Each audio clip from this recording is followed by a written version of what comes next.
ഉത്തർപ്രദേശിലെ പ്രയാഗ്രാജ് മഹാകുംഭമേളയ്ക്കിടെ തിക്കിലും തിരക്കിലും പെട്ട് 30 പേർ മരിച്ചു, 60 പേർക്ക് പരിക്കേറ്റു. അപകടത്തിൽ ഉത്തർപ്രദേശ് സർക്കാർ അന്വേഷണത്തിന് ഉത്തരവിട്ട് കഴിഞ്ഞു. ത്രിവേണി സംഗമത്തിൽ അമൃത സ്നാനം ആരംഭിച്ചു. സംഭവത്തിൽ രാഷ്ട്രപതിയും പ്രധാനമന്ത്രിയും ഉത്തർപ്രദേശ് മുഖ്യമന്ത്രിയും ഇന്ന് അനുശോചനം രേഖപ്പെടുത്തി. മരിച്ചവരുടെ കുടുംബത്തിന് ഉത്തർപ്രദേശ് സർക്കാർ 25 ലക്ഷം രൂപ ധനസഹായവും പ്രഖ്യാപിച്ചു. മൗനി അമാവാസി ദിനത്തിൽ മഹാകുംഭമേളയിലെ അമൃതസ്നാനത്തിനായി എത്തിയ വിശ്വാസികളുടെ തിക്കിലും തിരക്കിലുമാണ് അപകടമുണ്ടായത്. പുലർച്ചെ 1 മണിക്കും 2 മണിക്കും ഇടയ്ക്ക് അഖാഡ മാർഗിലെ ബാരിക്കേഡുകൾ തകർന്നുണ്ടായ അപകടത്തിൽ 90 പേർക്ക് പരിക്കേറ്റു. ഇതിൽ 30 പേർ മരിച്ചതായി മഹാകുംഭ് DIG വൈഭവ് കൃഷ്ണ. മരിച്ചവരിൽ 25 പേരെ തിരിച്ചറിഞ്ഞു.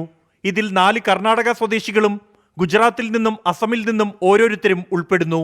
36 പേർ പരിക്കേറ്റ് ചികിത്സയിലാണ്.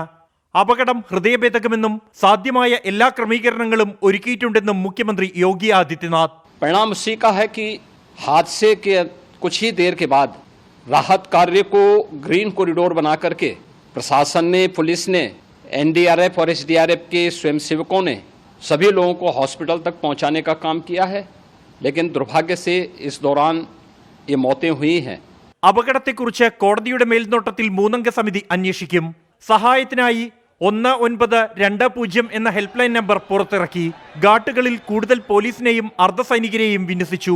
തിരക്ക് നിയന്ത്രിക്കുന്നതിന്റെ ഭാഗമായി കുംഭമേളയിലേക്കുള്ള സ്പെഷ്യൽ ട്രെയിനുകൾ താൽക്കാലികമായി നിർത്തിവെച്ചു. അപകടത്തിന് കാരണം കേന്ദ്ര സംസ്ഥാന സർക്കാരുകളുടെ കെടുകാര്യസ്ഥതയാണെന്ന് രാഹുൽ ഗാന്ധിയും അഖിലേഷ് യാദവും അടക്കമുള്ള പ്രതിപക്ഷ നേതാക്കൾ കുറ്റപ്പെടുത്തി. VIP സന്ദർശനമാണ് അപകടത്തിനിടയാക്കിയതെന്ന ആരോപണം പോലീസ് തള്ളി. 24 ഡൽഹി.